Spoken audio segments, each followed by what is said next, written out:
Hey everybody, welcome into Full Time.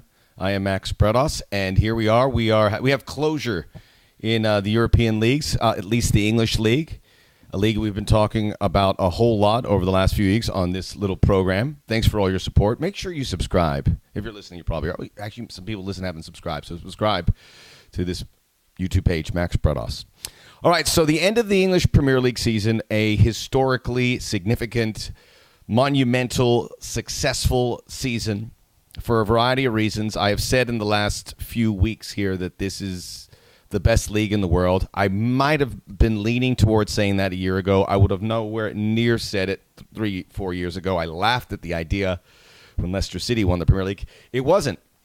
They've changed a lot, and there's a lot of data here that says we saw something magnificent. And when you see two teams at the top separated by 1 point, I think initially you go through your catalog of thoughts and you wonder, where did Liverpool lose this?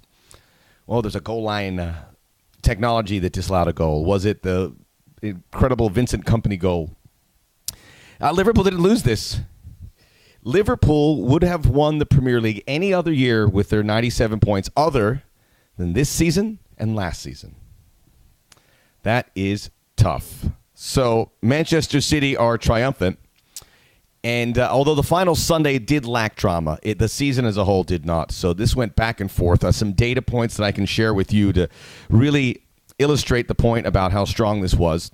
The best top 2-point total of all time, Manchester City, Liverpool, 195 points combined. That is the best ever by 14 points. Second best happened a year ago. Top spot finished or switched 32 times, back and forth. It was pulsating, compelling. And then Liverpool, I mentioned that they would have won it any other year except for this or last. I know some of you would say, but what about the Invincibles? They went unbeaten, the Arsenal team. Arsenal tied a bunch of games, so Liverpool would have beaten them. That's how good the season was. So at the end, you can't really look for things that went wrong. And I think Pep Guardiola even said we had to push ourselves to new lengths that we've never done before to have this incredible season. And that's a credit to Liverpool. And I think Jurgen Klopp also was like, what a season. I mean, you have to pick your head up and say, what have we done here? This is historic. There's also the fact that the Premier League is going, because City won here, is going to have 3 major trophies for its clubs this season. So the 2 major European trophies are going to be won by European clubs, and the Man City has won that. The proof is there. And both won over 30 games. That never happens. I think that's happened 5 times ever, 30 wins. That is something. By the way, Manchester City, they were at Brighton and Hove Albion in the final week. They celebrated there, and they're celebrating a lot. There's this song that I kept, we've heard it many times, and I'm sure you've heard it too. It goes, Campione, Campione, ole, ole, ole. If I ever hear that song again, if I never hear that song again, I'll be happy. It's just bad. We are the champions. Anything but that. It's a child song. All right, so Campione, Campione, Manchester City. Let's shut the book on the English Premier League. Let's move to the Serie A. Very compelling stuff there. Everyone has 2 games left just about, and the competition for the Champions League is fierce.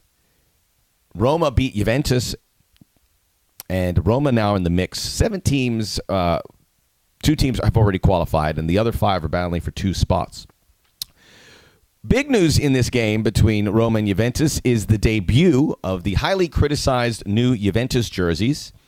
As you can see here, they are leaving the traditional black and white. Juventus very much like the New York Yankees when it comes to tradition. Now they have these halved jerseys with that pink stripe in the middle. I like them, but this is Juventus, and they are laced in antiquity as it goes for clubs. You got to accept change. Juventus changed their logo, and I think a lot of people were upset, but I think they're used to it now, and I'll get used to the jerseys, and maybe a change of jerseys is what the team needs to get over the hump in Europe. They won the Scudetto. They have Ronaldo, so they have a lot going for them. They're fine, but I understand the pushback. They're not actually. They're pretty nice jerseys. I'd wear that.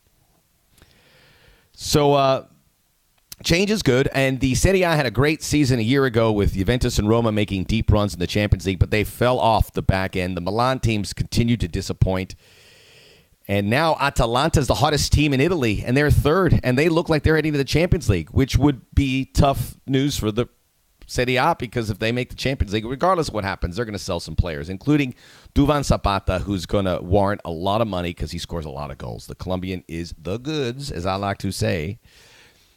In a perfect world, your teams would be Juventus, Napoli, who are in, and then the two Milan teams, and maybe Roma. But Atalanta and Torino are there to spoil. So we just don't know what is going to happen.